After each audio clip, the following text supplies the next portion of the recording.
What's up? I am Runs with Alpacas, and I have another deck profile. This one, as you can tell, is another version of Dinomists. Dinomists, one of the more popular deck profiles on my channel. Not that I have that many, but it's a deck that I'm always playing around with. I always have new ideas for it, and this version that I have built right now is my favorite one I've ever built, hands down. I think it's actually maybe the most consistent one I have built. Really fun to play. Even if you aren't consistently winning with it, you are always going to have fun with this deck. So I'll get right into it. To start off, as always, I play 3 copies of Dinomist Terran. It's one of your 2 best level 4 Dinomists. It searches your deck for any Dinomist card. However, you have to destroy a monster by battle to do that. But that's still just an amazing effect. So I play 3 copies of Dinomist Terran. Next, I play 3 copies of Dinomist Plesio's. In my opinion, this is probably the best level 4 Dinomist, just because it starts working immediately. It decreases the attack of all your opponent's monsters by 100 for each Dinomist card you control, including itself. So if you have multiples of these out on the field, your opponent's monsters are losing 200 for each of your Dinomist cards, which is really good. Attack manipulation in today's format is really key. That's kind of how Sky Strikers are such a good deck anyway, and that counters it pretty hard. So I play 3 copies of Plesio's. I also play 1 Dinomist Stegosaur and 1 copy of Dinomist Ankylos. I only play 1 and 1 of these because neither of them impact the game super heavily. Dinomist Ankylos has the better effect, where if a Dinomist monster destroys your opponent's monster by battle, that monster is banished.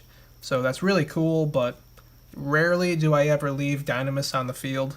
So just one of each of these is fine. At the very least, they're normal summonable monsters, which is actually pretty key to Dinomists. Next, I play 3 copies of Dinomist Ceratops. The only reason you play 3 of this card is because it can special summon itself if all monsters you control are Dinomists. So that's awesome for making Electromite. And then because it's a level 5, it makes it easy to go into something like Cyber Dragon Infinity. Since you play 3 of it, you can summon it out with Rescue Rabbit. So I play 3 Dinomist Ceratops. And I only play 1 copy of Dinomist Brachion. The reason being, it's only good going second because your opponent has to have monsters for you to summon this from your hand. But at the very least, you can just set it as a scale. And that's really the nice thing about Dinomists, is that there's not a lot of dead cards because they are pendulums. They all have the same scales, 3 or 6. So you can get your plays going by starting off with a pendulum summon. So they're really good in that way. Next, I play 2 copies of Dinomist Rex. This is one of 2 Dinomist boss monsters. It's the slightly worse one. Basically, when this card attacks, you can spin a card on your opponent's side of the field or from their hand by tributing another Dinomist monster you control, which is a really good effect. It's just, I don't feel like it comes up that often. And then I play 2 copies of Dinomist Spinos. Spinos, I think, is slightly better as a boss monster. It has 2 effects. Both require you to tribute a Dinomist monster, so you have to tribute 2 Dinomist monsters to get both of its effects. But basically, if you do that, it can attack directly, and it can attack twice. So with cards like Limiter Removal, that's an instant OTK, because you can attack for 10,000. So I like Spinos a lot. You can steal games with that card. That's it for the Dinomist Pendulum monsters. I do play 3 copies of Magical Abductor as well. This card, I used to only play 1, but now I play 3 because I have more spell cards in the deck. You're going to be able to get your search by removing spell counters from Magical Abductor. And it's awesome that it's a 3 scale. All the Dinomists are 3 scales and 6 scales, so it fits in perfectly with those. Next, I play 1 copy of Rescue Hamster. The reason that I only play 1 is because its scale effect is once per duel, so you're only going to be able to do that once anyway. But its monster effect, to summon 2 monsters from the deck, isn't going to be able to happen more than once, most likely, because I'm only playing 3 Dinomist monsters at 3. So it's going to really only be impactful one time, and you can search it with Electromite, so it's not necessary to play more. I play one Dark Worm. You'll see why later. Next is my favorite part of the entire deck. It's my new draw engine. I play 3 copies of Performa Pelcatartle and 1 copy of Lizard Draw. The reason I like these cards so much is that these 2 cards with Electromite draws you 3 cards. So you can search either of these with the Electromite, pop a scale, that's 1 draw, and then you'll have these 2 cards in hand, that's 2 more draws, that's 3 draws. And drawing cards is the key to winning any trading card game.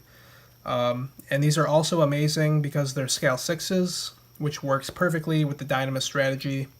I'm so happy about how well these work. They're my favorite part of the deck. That's it for the monsters. For spells, I play 1 copy of Upstart Goblin. Pretty self-explanatory, 39 cards is better than 40. Next, I play 3 copies of Dinomist Charge. This is actually the most important card in the entire deck, as I've come to realize. The reason being is that when you make Electromite, and this is on the field, that card you add back to your hand might be the only scale in your hand, and so that allows you to set a scale that you can pop with Electromite to get an additional draw.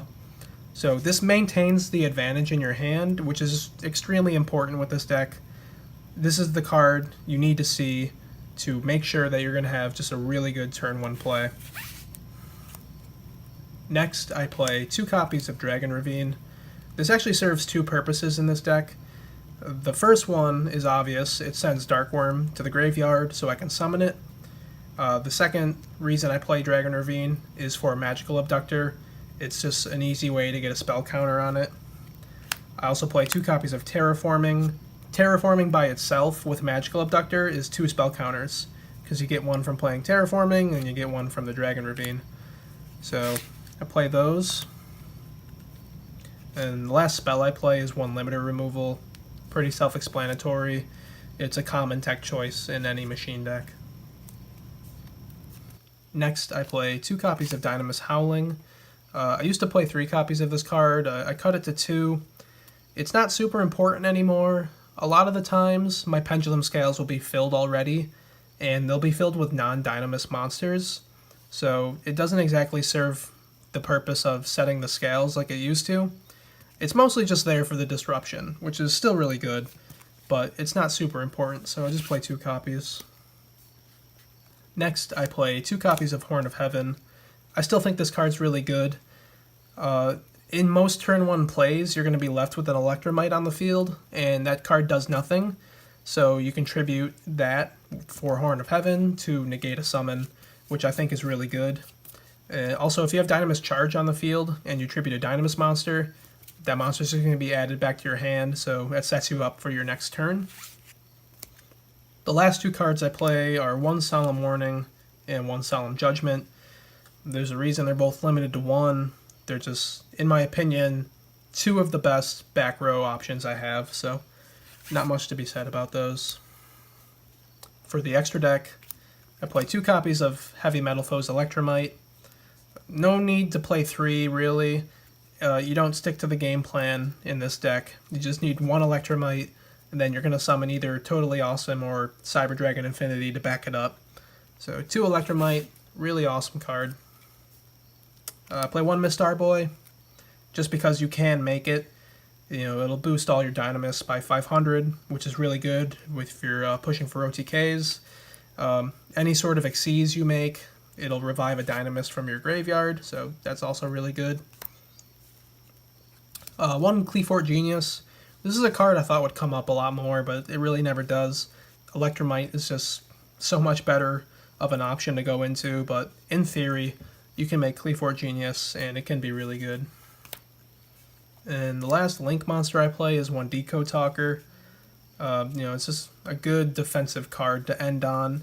It's not really that hard to end on a Decode Talker pointing to a Totally Awesome and a Cyber Dragon Infinity, and that's a pretty intimidating board to break through. So I like Decode Talker. It's pretty good. Next, I play 1 Bahamut Shark and 1 Totally Awesome.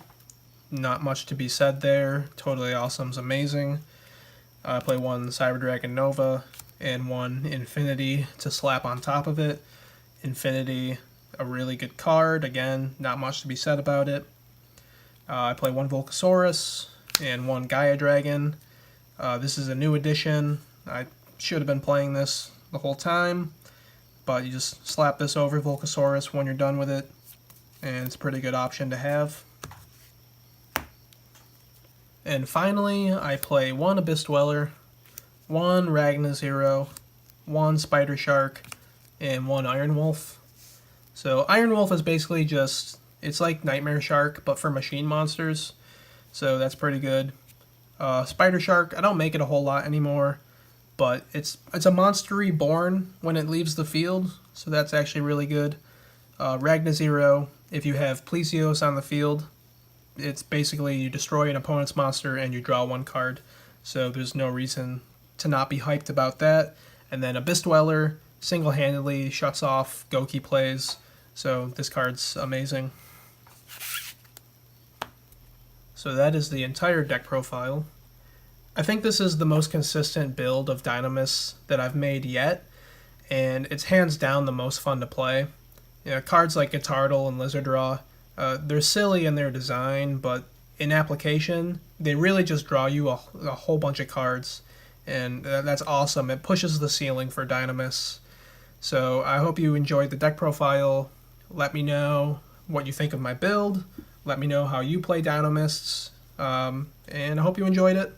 See you later.